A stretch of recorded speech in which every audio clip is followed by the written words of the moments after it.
ودلوقتي انا معايا المدرب العام للنادي الاهلي الكابتن محمد يوسف. كابتن محمد السلام عليكم يا كابتن. السلام ورحمه الله وبركاته. ازيك يا استاذ محمد؟ ازي صحتك؟ ازاي حضرتك وطمنا عليك وعلى اخبار النادي الاهلي ايه؟ والله الحمد لله تمام، احنا الاخبار كويسه الحمد لله. النهارده بدانا بعد يومين راحه، كان الكابتن حسام مديهم راحه بعد المباراه المحله، والنهارده بقى بدانا الحمد لله الساعه 3 تمرين مسائي، ثم بعد ذلك تدريبات يوميه ان شاء الله لغايه يوم السبت يبقى تدريب مسائي، والدخول في معسكر ان شاء الله استعداد لمباراه وادي دجله ان شاء الله. ان شاء الله.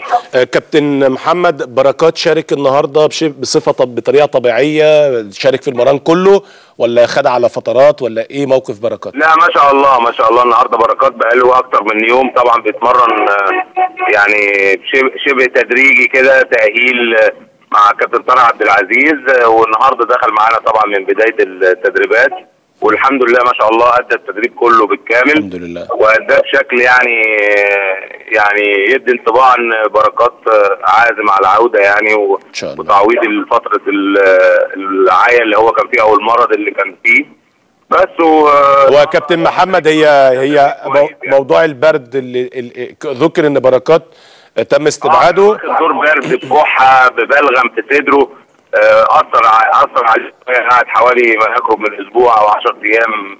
لا يعني هو دور برد بجد ولا دور برد في بعض فسره عشان التجديد؟ يعني في بعض فسره عشان التجديد يعني؟ لا ملوش علاقه خالص بالتجديد. يعني بركات من اللعيبه اللي يعني بيشهد ليهم طبعا بالتفاني من اجل الفرقه، وعلى فكره يعني هو النهارده مع اول تدريب نزل تحسش برضه ان بركات يعني بقاله 10 ايام بعيد عن الفرقه، يعني تحس ان هو بيبذل مجهود، بيحاول ان هو يعني يجيب فورمته بسرعه ويجيب لياقته بسرعه.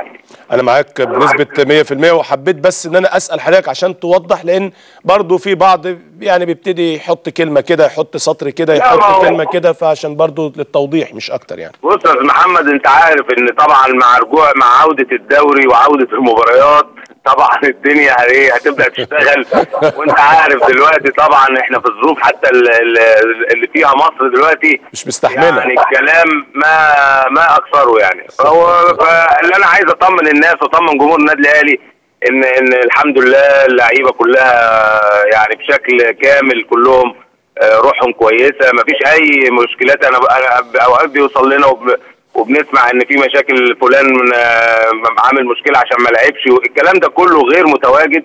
كل اللعيبه علاقتها كويسه جدا بالجهاز وبالكابتن حسام البدري، وفي نفس الوقت برضو الجهاز بيبادل اللعيبه نفس الشعور. تمام. واللعيبه كلهم بدون استثناء هم على قدر احترافيه كبير جدا، عارفين امتى الجهاز الفني وامتى المدير الفني بيحتاج لكل واحد ليه دور في مباراه معينه في وقت توقيت معين. هم عارفين كويس قوي ان دي حته او حق اصيل للجهاز، هو اللي مسؤول وهو اللي بياخد القرار، المدير الفني طبعا على توقيت اشتراك اللاعب، ده حقه، اشتراك اللاعب، المركز اللي بيشترك فيه اللاعب، توقيت لعبه قد ايه، يلعب 90 دقيقه، يلعب 70 دقيقه، يلعب 45 دقيقه، ما يلعبش خالص. الحاجات دي كلها متفهمينها، واللعيبه على قدر كبير جدا من الاحترافيه وفاهمين الكلام ده في النادي الاهلي كويس جدا. وده كويس قوي ان انا اسمع من حضرتك هذا الكلام برضو. هل من اللاعبين برضو اللي مع البدايه النهارده بعد مباراه غزل المحله، عماد متعب بيأدي التدريب بشكل كويس، لعيب محترف، مفيش اي مشكله، مفيش اي كلام برضو. انت اصل انت يا كابتن محمد، لا انت حضرتك قلت كلمه مهمه، الدوري بدأ والهمز والغمز بدأ، فالبعض اصل متعب مش عارف ايه، اصل متعب. مهم ان المدرب العام للنادي الاهلي يقول هذا الكلام ويوضحه للناس ويوضحه للجمهور.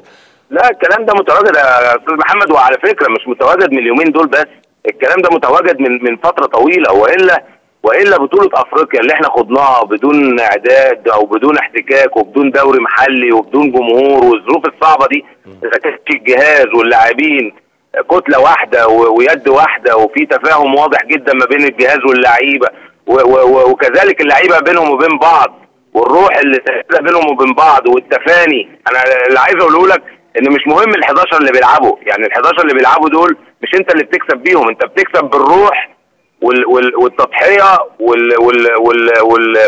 يعني الاخلاص بتاع المجموعه اللي ما بتشتركش. تمام. لان هم دول اللي بيدوا الروح لزمايلهم، وهم دول اللي بيبقوا ورا زمايلهم وبيشدوا من ازرهم عشان يأدوا. فتيم النادي الاهلي طول عمره ما هوش 11 لاعب ولا 12 لاعب ولا 15 لاعب. تيم النادي الاهلي هو اللعيبه المقيده في الليسته بتاعت النادي الاهلي. تمام.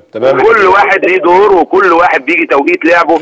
وكرة القدم دائما في النادي الاهلي وفي كثير من الانديه اللي بتبحث عن البطولات بتبقى المنافسه فيها قويه لمصلحه المكان. مظبوط. ده كلام مهم جدا. وعايز اروح برضو لحضرتك نقطه تانية. عايزين برضو نوصل معلومه برضو للجمهور ان المدير الفني هو له الحق الاصيل وجهازه في اختيار مين يلعب مين ما يلعبش، مين ياخد جزء من الماتش مين ما ياخدش. بيفكر مثلا الاهلي فيه تغييرات كبيره في التشكيل بعد 3 اعارات ولاعيبه كبار، تريكا، جدو، فتحي، و4 اصابات ل4 لاعبين مؤثرين جدا، غالي ووليد ومعوض وبركات كان بالظبط. فاذا ان الامور عقبال ما ترجع تنسجم تاني وترجع الكره الحلوه تاني برضه هتاخد وقت يا كابتن، برغم ان اللعيبه اللي موجوده برضه كانت بتاخد مش بعيده خالص يعني. مظبوط. اللي انا عايز اقوله يا استاذ محمد ان يعني انا طبعا شهادتي مجروحه. انا راجل بشتغل مع الكابتن حسام بدري في الجهاز، فانا يعني شهادتي هتبقى مجروحه. لكن الكابتن حسام غير ان هو بيبقى شغله الشاغل طبعا الفريق او الكيان اللي هو مكسب الفريق وان الفريق يعني يجتاز ال3 نقاط او يحصل على ال3 نقاط، هو ايضا نفس الاهتمام بتجهيز لاعبين. خلي بالك يعني هو كمدير فني ما بيشتغلش على صعيد واحد او على طريق واحد او على خط واحد، وهو ان الفريق يحصل على ال3 نقاط فقط لا غير. هو بياخد في اعتباره انه يجهز لاعبين ويدخل لعيبه فورمه في وقت يكون الفرقه واقفه على رجليها. تمام. يعني في ممكن الدفع بلاعبين يكونوا بعاد عن مستواهم او بقالهم فتره ما بيشتركوش، وتيجي تحطهم في وقت تكون الفرقه مش واقفه على رجليها تاثر عليه، توقعهم. لما تكون الفرقه واقفه على رجليها ده صح.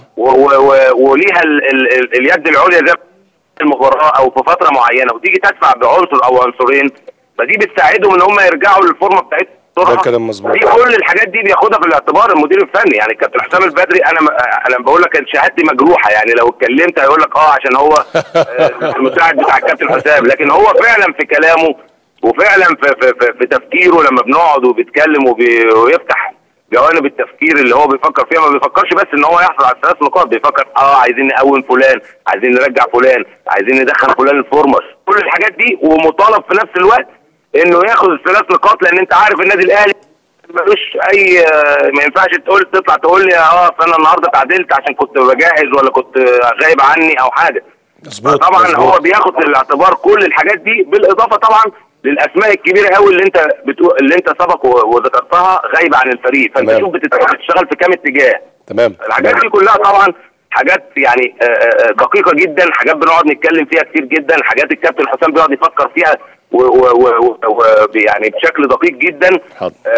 لكن طبعا سهل جدا الواحد طبعا بيقعد بعد الماتش في استوديو تحليلي او كده، بيبدا يطلق الافكار ويطلع بافكار، وفلان ليه ما اشتركش وفلان ليه. ده من حيث ان هو قاعد في الاستوديو غير ملم في الجوانب الكثيره اللي هي دقيقه جدا بالنسبه لاعضاء واللعيبه، ومين في الدفاع ومين في الوسط ومين في الهجوم، ومين عايزين ندخله فورمه، ومين راجع من الاصابه عايزين نجهزه، ومين داخلين على السوبر عايز تبدا تثبت تيم، لان انت هيبقى عندك 6 عناصر من التيم، فانت مطالب ان انت بالذات كمان بطوله افريقيا يا كابتن محمد. برافو عليك. بطوله افريقيا عندك ماتش سوبر، لا عندك يوم 23 انا عارف سوبر افريقي، سوبر افريقي يوم 23 وبعدها باسبوعين هتبدا افريقيا، بعدها باسبوعين هتبدا افريقيا.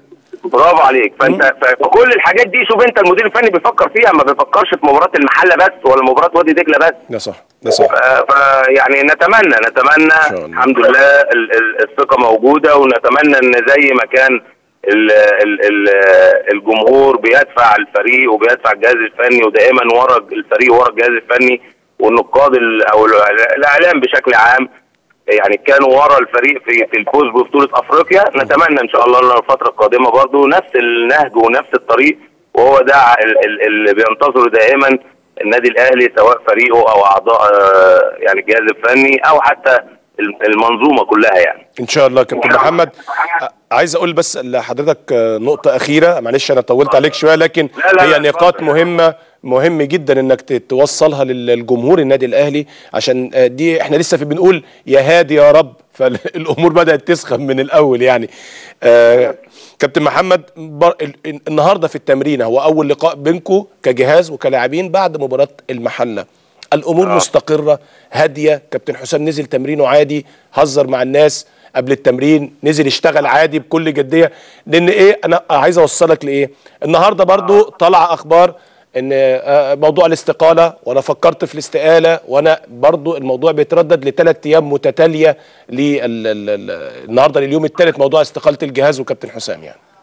لا بص، النهارده اشتغلنا بشكل عادي خالص، والكابتن حسام يعني بصفه شخصيه ليه، هو نزل عادي خالص، ونفس العلاقه الطيبه والتهريج مع اللعيبه ومداعبه اللعيبه. لكن طبعا انت عارف ان هو يعني كابتن حسام او الجهاز عموما، وعاداتنا في النادي الاهلي عموما ان ساعه الشغل طبعا في فتره قبل التمرين بنقعد شويه حوالي 10 دقائق كده. هي دي اللي شغاله قدامي دلوقتي، وهي دي اللي بوريها للناس دلوقتي من تمرينه النهارده، دي تمرينه النهارده. دي اللي بيبقى فيها الافيهات وفيها المداعبه وفيها فلان وده قال وده بيداعب ده وده بيهرج على ده والحاجات دي. لكن طبعا اول ما بننزل الملعب اكيد طبعا الجديه بتبقى هي السمه الرئيسيه لكل اعضاء سواء الجهاز الفني او اللاعبين، لان انت بتشتغل في الملعب طبعا عشان تطلع شغل صح، ما ينفعش يبقى في تهريج يعني في الملعب. بس انا قدامي ان في حوار خاص بينك وبين بركات كده، حتى انت قمت له من على الدكه ورايح تمسك فيه كده. والله انا ما قداميش التلفزيون، لكن يعني بركات طبعا، بركات ومتعب الاثنين. غير ان هو يعني دمه خفيف جدا وافيهات بقى وتهريج وكده. يعني انا بصبغت بيه علاقه قويه من اللعيبه اللي قريبين طبعا، يعني قريبين احنا في السن، يعني مش عايز طبعا اصبره لا كده يقول لك ده كده بيفكر بقى يخلص عليا. لا لكن هو بالفعل لعبنا مع بعض يعني. انا عارف لعب قصادي في الاسماعيلي، طبعا، وهو كان في الاسماعيلي، ولعب كمان لحقني في منتخب مصر مع الكابتن محمود الجار الله يرحمه. بالظبط. يعني العلاقه طيبه، والجهاز والكابتن حسام علاقته طيبه جدا سواء باللاعبين او يا رب دايما. ودي لعلمك سمه يعني سائده وسمه عاديه جدا، دي حاجه عاديه جدا عندنا في التيم يعني. تمام. ان وقت الشغل شغل، ووقت بره الملعب تعالى شوف، ولا في معسكر ولا كده، تبص تلاقي يعني العلاقه ما هياش مدرب ولعيبه خالص. تبص تلاقي تهريج ويعني اخ اكبر ليهم يعني. تمام. اشكرك يا كابتن محمد، شكرا جزيلا لحضرتك، وتمنياتي بالتوفيق ان شاء الله باذن الله تعالى. الله يخليك. شكرا كابتن محمد يوسف، المدرب العام للنادي الاهلي. فتحت معاه موضوعات متعدده، لان مهم ان كنتوا تسمعوا هذا الكلام من المدرب العام للنادي الاهلي.